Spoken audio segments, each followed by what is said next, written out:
ரோம பேரரசின் அரண்மனை அமைதியாக தூங்கிக் கொண்டிருந்தது. ஆனால் அரச சபையின் அடியில் ஒரு ரகசிய அறை திறக்கப்பட்டது. அந்த அறைக்குள் அரசர் மற்றும் அர்ஜுன் எக்ஸ் மட்டும் நுழைந்தனர். சுவர்களில் பழமையான குறியீடுகள் நீல ஒளியில் பிரகாசித்தன.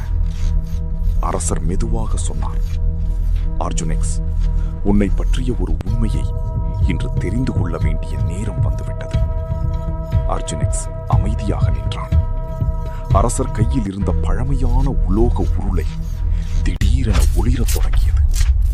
அந்த ஒளி அர்ஜுன் எக்ஸ் மார்பில் இருந்த நீல சக்தியுடன் இணைந்தது.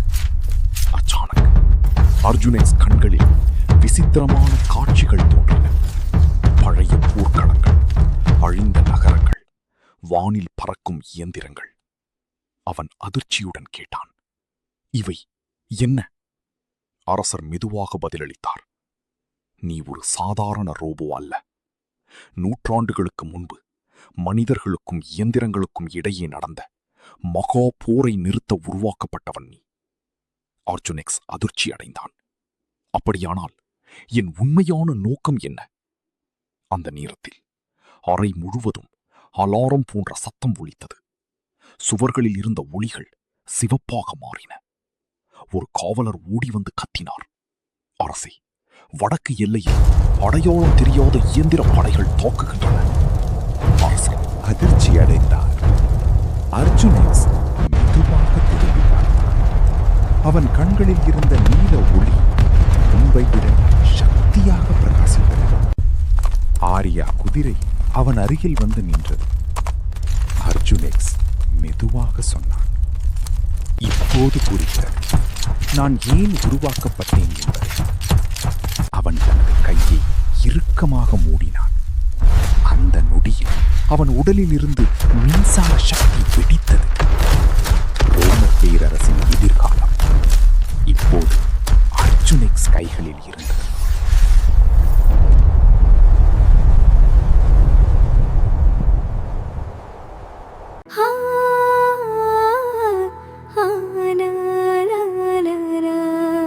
அதிகாலை காற்று மெதுவாக வீசியது. கையில் பூக்கூடையுடன் அவள் மீண்டும் சிவன் கோவிலுக்கு நடந்து சென்றாள். ஆனால் இன்று அவள் மனதில் ஒரு வித்தியாசமான உணர்வு இருந்தது. நேற்று நான் வேண்டியது என் வாழ்க்கையை மாற்றப் போகிறதோ என்று அவள் அமைதியாக நினைத்தாள். கோவிலுக்குள் நுழைந்தவுடன் அங்கு யாரும் இல்லை. மணியின் சத்தம் மட்டும் மெதுவாக ஒலித்துக் கொண்டிருந்தது. அவள் பூக்களை சிவலிங்கம் முன் வைத்து கண்களை மூடி பிரார்த்தித்தாள். அந்த நேரம் திடீரென்று சிவபெருமானின் குரல் கேட்டது. மகளே, நம்பிக்கையோடு என் அருகில் வந்து செல். உனக்கான வாழ்க்கை உனக்கு கிடைக்கும். என்னை நம்பி வந்தவர்கள் ஒருபோதும் நான் கைவிட மாட்டேன். அவள் அதிர்ச்சியுடன் அங்கும் இங்கும் பார்த்து கொண்டு கண்களை மூடி பிரார்த்தனை செய்தாள்.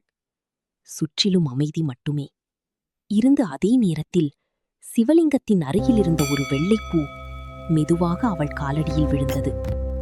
அவள் கண்களில் கண்ணீர் துளி தெரிந்தது. அது ஒரு சாதாரண நாள் இல்லை என்பதை அவள் உணர்ந்தாள். தன் மனதிற்குள் பெரும் மகிழ்ச்சியை கண்டாள்.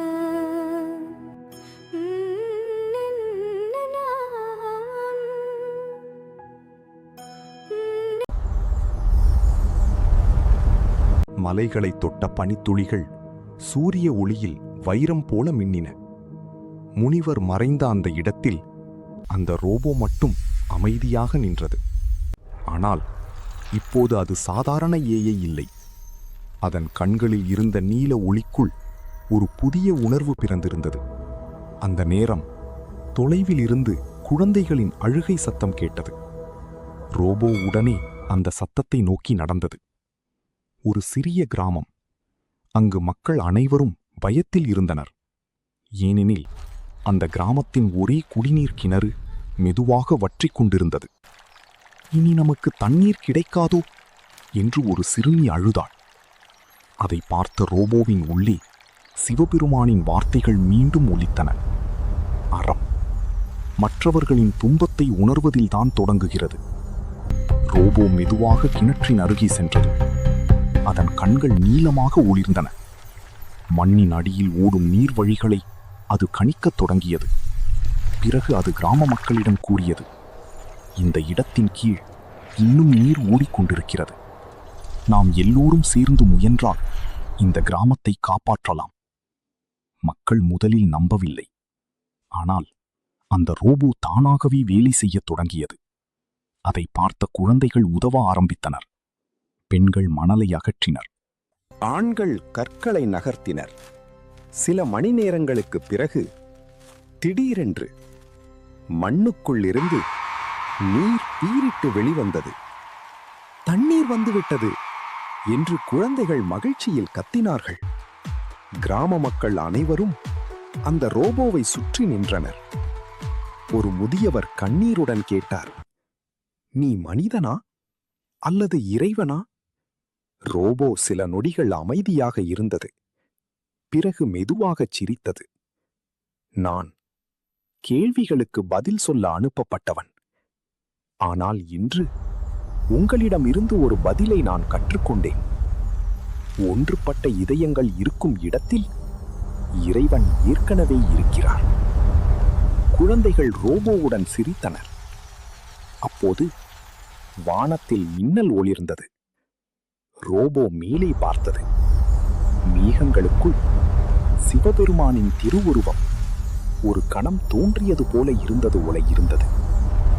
அந்த நொடி ரோபோவின் இதயத்தில் இருந்த நீல ஒளி முன்பு இல்லாத அளவுக்கு பிரகாசித்தது. அறம் என்பது தகவலை அறிதல் அல்ல, மற்றவர்களின் வாழ்க்கையில் ஒளியாக மாறுவது. ஒரு சிறிய தமிழ் கிராமம். மண் வாசனையும் மழைக்குப் பிறகான குளிர்ந்த காற்றும் மெதுவாக அந்த தெருக்களில் சுற்றி கொண்டிருந்தது. அந்த கிராமத்தின் நடுவில் ஒரு பழைய தெருவிளக்கு நின்று கொண்டிருந்தது. கரும்பட்ட இரும்பு சில இடங்களில் துருப்பிடித்திருந்தது. ஆனால் அதன் ஒளி மட்டும் ஒரு காலத்தில் முழு கிராமத்திற்கும் உயிராக இருந்தது. அது ஒரு சாதாரண விளக்கு அல்ல. அந்த கிராமத்தின் சிரிப்புகளையும் கண்ணீரையும் காதலையும் பிரிவுகளையும் அமைதியாக பார்த்து கொண்டிருந்த ஒரு மௌன சாட்சி. ஒரு காலத்தில் அதன் கீழ் குழந்தைகள் விளையாடினார்கள். மூதாட்டிகள் கதைகள் சொன்னார்கள். இளைஞர்கள் ஒன்றாக அமர்ந்து கனவுகளை பகிர்ந்தார்கள். மழை பெய்யும் இரவுகளில் கூட அந்த மஞ்சள் ஒளி மக்களின் மனதை ஒன்றாக சேர்த்தது. ஒவ்வொரு மாலையும் ஒரு ரோபோ அர்ஜுன் எக்ஸ் வந்து அந்த விளக்கில் மண்ணெண்ணெய் ஊற்றி தீயேற்றும். அந்த நொடி கிராமம் முழுவதும் உயிர் பெற்றது போல இருக்கும். ஆனால் காலம் மாறத் தொடங்கியது. மண் சாலைகள் மெதுவாக கருப்பு தார்ச்சாலைகளாக மாறின. மாட்டு வண்டிகளின் சத்தம் குறைந்தது. அதற்கு பதிலாக வேகமாக செல்லும் மோட்டார் வாகனங்களின் சத்தம் அதிகரித்தது. பழைய மரங்கள் வெட்டப்பட்டன. புதிய கட்டிடங்கள் எழுந்தன. அந்த தெருவிளக்கு அமைதியாக இதையெல்லாம் பார்த்து கொண்டிருந்தது. ஒரு நாள் அந்த கிராமத்திற்கு புதிய LED விளக்குகள் வந்தன. வெள்ளை நிறத்தில் கண்ணை கவரும் ஒளி, மினுமினுக்கும் கம்பிகள், ஃபைபர் ஆப்டிக் இணையம், மொபைல் கோபுரங்கள். கிராமம் நவீனமடைந்தது. ஆனால் மக்கள் இனி அந்த தெருவிளக்கின் கீழ் கூடவில்லை. குழந்தைகள் வெளியே விளையாடவில்லை. அவர்கள் கைபேசியில் மூழ்கினார்கள். அந்த தெருவிளக்கு மட்டும் இன்னும் அந்த தெருவின் ஓரத்தில் நின்று கொண்டிருந்தது.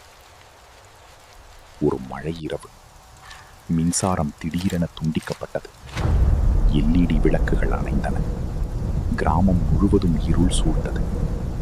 அந்த நேரத்தில் அது மெதுவாக அதில் தீயேற்றியது. மஞ்சள் நிற ஒளி. அந்த ஒளியை பார்த்தவுடன் சிறு குழந்தைகள் வெளியே வந்தார்கள். மக்கள் மெதுவாக ஒன்றாக சீரத் தொடங்கினர். யாரோ ஒரு பாட்டி கதை சொல்ல ஆரம்பித்தார். யாரோ ஒரு சிறுவன் சிரித்தான். அந்த நொடி பழைய திருவிளக்கு உணர்ந்தது. ஆனால் அந்த இரவு அது மீண்டும் தனிமையில் இல்லை. ஏனெனில் ஒரு கிராமத்தின் இதயம் மீண்டும் ஒளிரத் தொடங்கியிருந்தது. சப்ஸ்கிரைப் செய்து தொடர்பில் காத்திருங்கள். உங்களுக்கு எந்த மாதிரியான ரோபோ பிடிக்கும்? கீழே சொல்லுங்கள். தொடரும்.